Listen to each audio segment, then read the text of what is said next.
Hello friends, welcome to top 10 one coaching centre में आपका स्वागत है। आज हम बात करने वाले हैं उपसर्ग और प्रत्यय के बारे में, जो कि हाई स्कूल एग्जाम के लिए बहुत ज़्यादा महत्वपूर्ण है। ठीक है, तो ये हमारी हिंदी की तीसरी क्लास है। अगर इसके पहले 2 क्लास आप नहीं देखे हैं तो जा करके उस वीडियो को देख लें। वहाँ पे हमने 6 नंबर के लिए जीवन परिचय कंप्लीट किया है, जो कि यूपी बोर्ड एग्जाम 2023 में मोस्ट इम्पोर्टेंट है। अगर उसको आप कंप्लीट कर लेते हैं तो आपका 6 नंबर वहाँ से पक्का हो जाएगा और 5 नंबर यहाँ से पक्का हो जाएगा, उपसर्ग और प्रत्यय से। उपसर्ग 3 नंबर का और प्रत्यय 2 नंबर का। तो चलिए वीडियो को शुरू करते हैं। अगर इस चैनल पे आप पहली बार आए हैं तो चैनल को सब्सक्राइब करें। अगर वीडियो अच्छी लगती है तो वीडियो को लाइक करें। चलिए आगे चलते हैं। यहाँ पे हम देखेंगे उपसर्ग के बारे में। उपसर्ग 2 शब्दों से मिलके बना है, उप और सर्ग से, जिसमें उप का अर्थ होता है समीप और सर्ग का अर्थ होता है सृष्टि करना। अर्थात किसी शब्द के समीप आकर के नया शब्द बनाना ही क्या कहलाएगा? उपसर्ग कहलाएगा। अगर उपसर्ग की शाब्दिक अर्थ के बारे में हम बात करें तो किसी शब्द के समीप आकर के नया शब्द बनाना ही उपसर्ग कहलाता है। अगर इसके परिभाषा की बात हम करते हैं कि उपसर्ग का परिभाषा क्या होता है, तो हम जानेंगे कि जो शब्दांश शब्द के पहले जुड़ करके उसके अर्थ में परिवर्तन कर देते हैं उपसर्ग कहलाते हैं।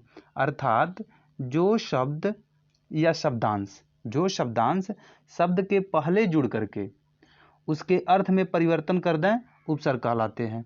यहाँ हम देखेंगे उपसर्ग के प्रकार। उपसर्ग 3 प्रकार के होते हैं। पहला है संस्कृत के उपसर्ग, दूसरा है हिंदी के उपसर्ग और तीसरा है उर्दू के उपसर्ग। और हमें केवल इसमें 2 उपसर्ग पढ़ने हैं, संस्कृत के और हिंदी के। तो आइए देखते हैं। जैसे कि हम बात करते हैं, हमारे पास एक शब्द है हार।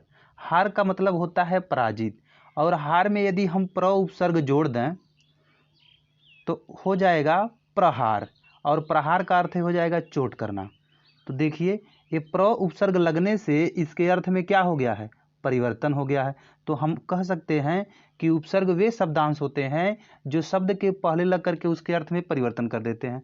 हम बात करेंगे यहाँ पे कुछ महत्वपूर्ण उपसर्ग के बारे में, जो कि UP board exam high school के लिए बहुत ज़्यादा महत्वपूर्ण है। अगर आप इतने ही केवल 7 उपसर्ग को पढ़ करके चले जाते हैं तो यहाँ से आपका 3 नंबर क्लियर हो जाएगा। जैसे हमारे पास है एक अनु उपसर्ग। अनु से हम शब्द बनाते हैं अनुकरण, अनुरूप, अनुसरण। इसी प्रकार हमारे पास अभि है। अभि से हो जाएगा अभिमान, अभिलाषा, अभिशाप। और तीसरा हमारे पास सह है। सह से हो जाएगा सहपाठी, सहयोग, सहचर। और चौथा देखेंगे हमारे पास अप है। अप से हो जाएगा अपमान, अपहरण, अपराध। और 5वां उपसर्ग की बात करें तो परि उपसर्ग। परि का मतलब होता है परिवार, परिजन, परिमेय। इसी संदर्भ में अगर 6वां उपसर्ग की बात करें तो होता है उप, उपवन, उप से उपवन, उपकार, उपदेश। 7वें की बात करें तो अधि उपसर्ग। इससे बन जाएगा अधिकार, अधिकांश, अधिपत।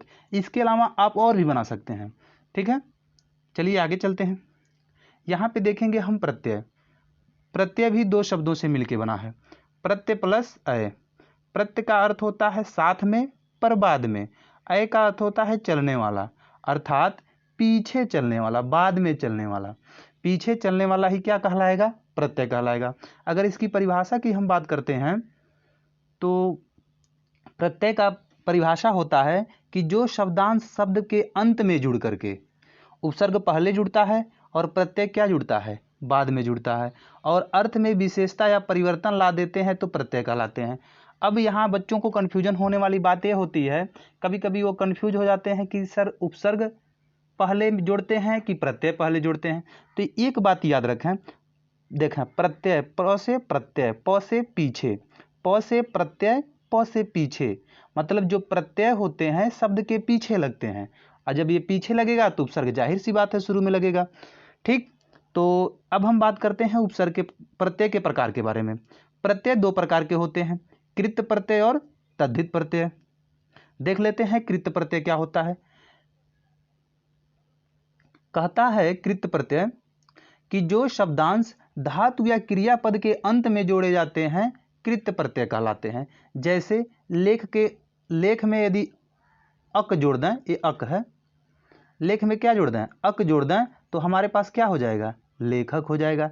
इसी तरह से देखेंगे तद्धित प्रत्यय, कहेगा जो शब्दांश धातु या अन्य शब्द के धातु को छोड़ करके अन्य शब्द के अंत में जोड़े जाते हैं, तद्धित प्रत्यय कहलाते हैं। फिर से एक बार देख लें, तद्धित प्रत्यय क्या होता है, जो शब्दांश धातु को छोड़ करके, यहाँ पे टाइपिंग मिस्टेक है, अन्य शब्द के अंत में जोड़े जाते हैं, तद्धित प्रत्यय कहलाते हैं।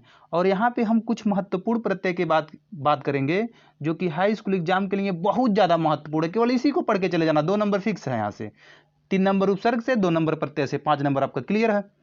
तो बात करते हैं आई प्रत्यय। आई से देखिए लंबाई, चौड़ाई, ऊंचाई। दूसरा बात करेंगे त्व प्रत्यय, त्व से बंधुत्व, लघुत्व, प्रभुत्व। तीसरी की बात करेंगे तो ता प्रत्यय, ता से हो जाएगा सुंदरता, सज्जनता, निजता। इसी प्रकार हम बात करेंगे पन प्रत्यय, बचपन, लड़कपन, अकेलापन। इसी तरह से आवा या वा प्रत्यय की बात करेंगे, पहनावा, बढ़ावा, लिखावा। इसी तरह से बात करते हैं आहट प्रत्यय की, चिकनाहट, घबराहट, चिल्लाहट। आगे से बात करेंगे आवट या वट प्रत्यय, सजावट, लिखावट, गिरावट। ठीक है, तो बस केवल इतना ही आपको उपसर्ग और प्रत्यय पढ़ के चले जाना है हाई स्कूल एग्जाम 2023 के लिए। इसके अलावा कुछ नहीं पूछेगा, इसी में से पूछेगा और 5 नंबर आपको एकदम अच्छे से मिलने वाले हैं। तो ठीक है, आगे चलते हैं। इसी के साथ thank you for watching top 10 1।